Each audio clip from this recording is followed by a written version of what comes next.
أتعسى الله مساءكم جميعا، ونشرة أخبار 25 يقدمها لكم سيد أبو حفيظة من استوديوهاتنا في هوليود.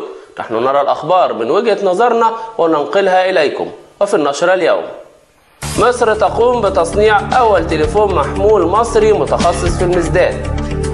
مشروع المواطن الدجاجة بين النظرية والتطبيق.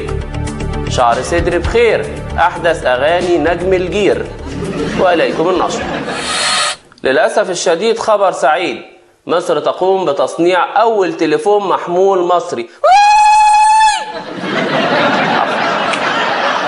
قامت شركة ايجي ميز كول بتصنيع أول تليفون محمول مصري متخصص في الرنات، على أن يكون الرد من خلال رقم سري مكون من 84 رقم. وقد صرح السيد شاحن سايب رصيد مدير عام الشركة بأن حجم التليفون لن يزيد بأي حال من الأحوال عن حجم عدة تليفون البيت. تليفون مزود باللغة العامية وذاكرة تسع حتى 16 رقم، كما أن التليفون مزود بخاصية إمكانية التحدث من خلاله للآخرين.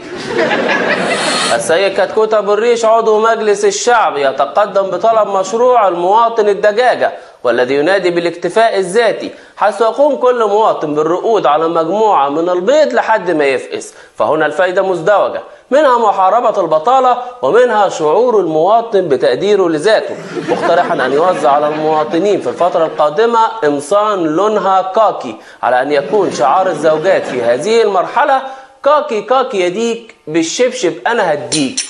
كاكي كاكي يديك بالشبشب أنا هديك. كاكي كاكي يديك بالشبشب أنا هديك. هذا هو شعار المواطنين بعد مشروع المواطن الدجاجة.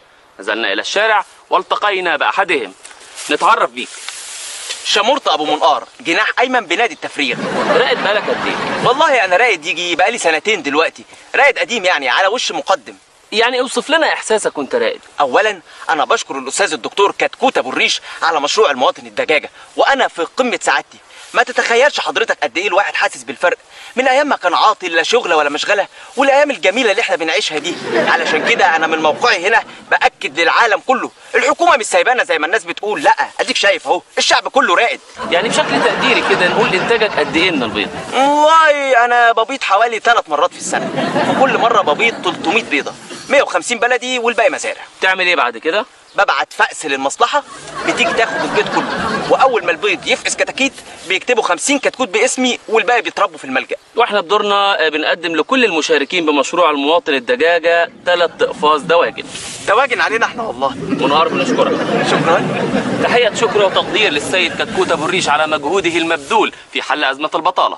كان معكم دبوس من غير جلد، كفر بقوانص، مصر. نجم الجير يضم أغنية جديدة لألبومه بعنوان شعر صدري بخير، ذلك ردا على الشائعات التي لحقته في الفترة الأخيرة، والتي أكدت تباطؤ نمو شعر صدره بشكل ملفت، بما قد يؤثر على جماهيريته. الأغنية كلماتها تقول: شعر صدري بخير، شعر صدري حرير، شعر صدري يغير منه بقيت جيلي، شعر صدري طويل، شعر صدري جميل، لو فردته بميل يوصل لمناخيري، شعر صدري كثيف، شعر صدري مخيف، بس جدره ضعيف وهو كله من خير. إلى هنا سيداتي لأن ما بقاش فيه رجالة. تنتهي نشرة أخبار 25. نحن نرى الأخبار من وجهة نظرنا وننقلها إليكم. مسوا بالعافية.